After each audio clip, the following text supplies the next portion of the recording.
열왕기하 20장 12절에서 21절 말씀입니다.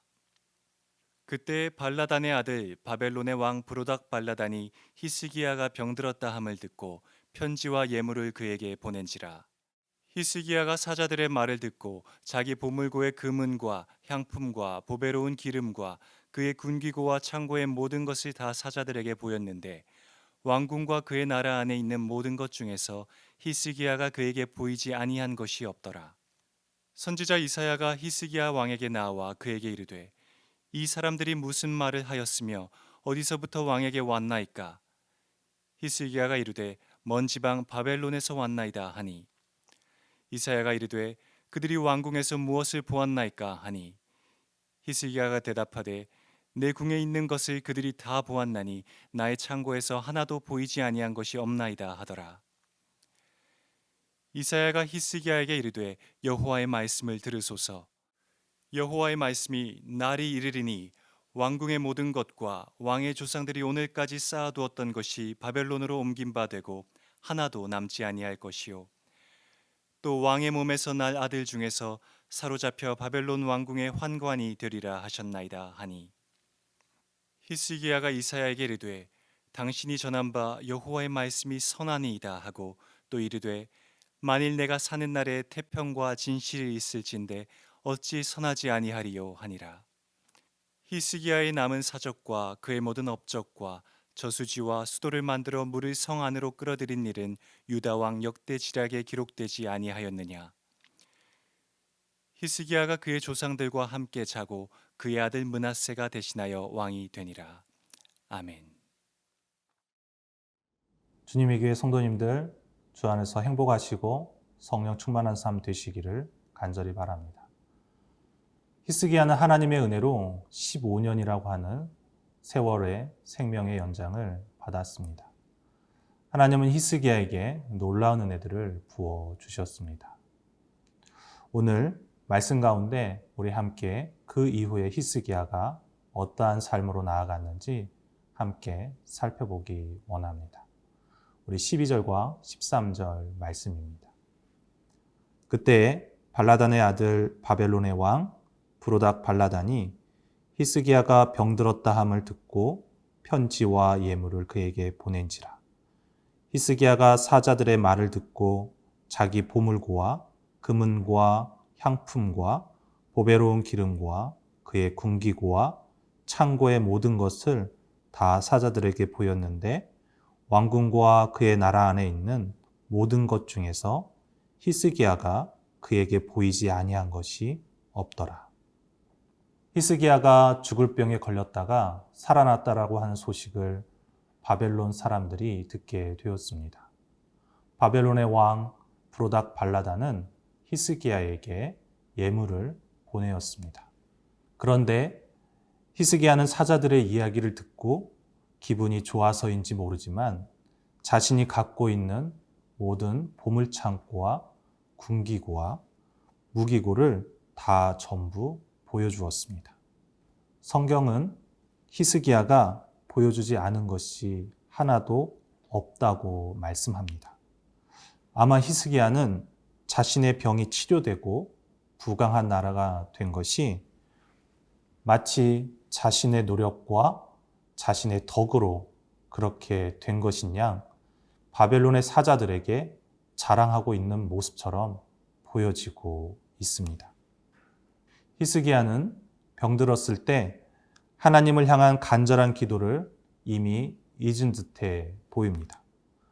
하나님의 능력과 또 하나님의 은혜로 그렇게 된 것을 이미 잊은 채 하나님에 대한 그 어떤 소개나 또 하나님께서 베풀어 주신 그 어떤 은혜는 오늘 전혀 찾아볼 수가 없습니다. 그리고 자신에게 주어진 그 영광만을 즐기고 있는 또한 자랑하고 있는 그런 히스기야 왕의 모습을 볼 수가 있습니다. 혹시 우리의 삶의 모습 가운데 그런 모습이 있지는 않습니까? 이 자리에 있게 하신 하나님의 은혜를 잊은 채 그 은혜를 받고 그 위에 서서 자신의 영광을 드러내는 삶을 살아가고 있지는 않습니까?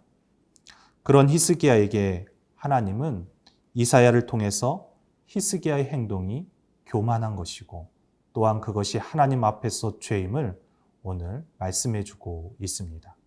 17, 18절 말씀입니다.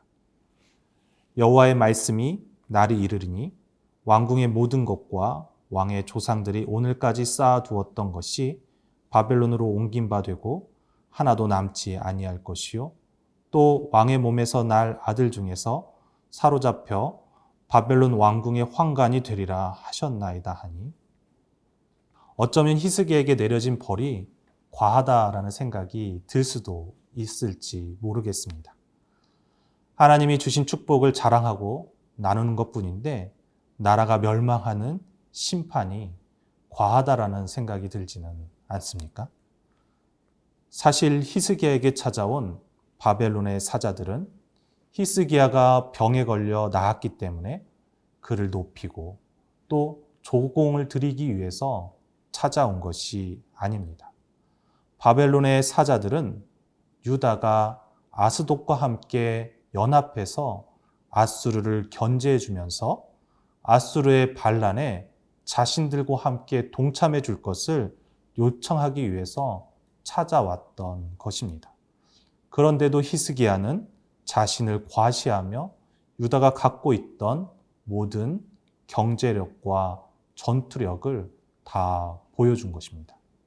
그가 그렇게 모든 것을 보여주며 하나님보다는 세상의 힘과 능력을, 즉 세상에서 보장해주는 군사력과 경제력과 정치력을 의지했을 때 하나님은 그 교만이 결국 바벨론의 포로가 될 것이라고 우리에게 말씀하고 있는 것입니다.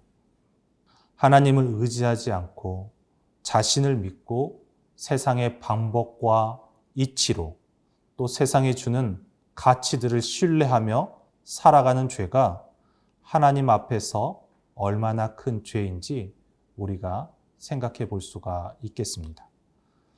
하나님은 사랑하시는 자에게 병을 고쳐주시기도 하시지만 그가 세상을 의지할 때 세상의 방법과 가치들을 신뢰하며 살아갈 때 하나님은 분명하게 심판하시는 분이십니다. 그래서 하나님 앞에 필요한 것이 있다면 그것은 바로 하나님 앞에 겸손함으로 나아가는, 그래야 해서 오직 하나님께만 영광 올려드리는 삶이라고 할 수가 있겠습니다. 하나님을 의지할 때 하나님은 그의 인생의 모든 것을 책임져 주십니다. 하지만 그가 세상을 신뢰하고 세상의 방법과 가치들을 따르며 살아가는 삶에 있어서는 하나님은 분명하게 심판해 주시는 분입니다. 오늘도 하나님을 믿고 신뢰함으로 하나님만을 의지하며 하나님께 영광 올려드리는 삶으로 나아가는 귀한 주님의 교회 모든 성도님들 되시기를 간절히 바랍니다.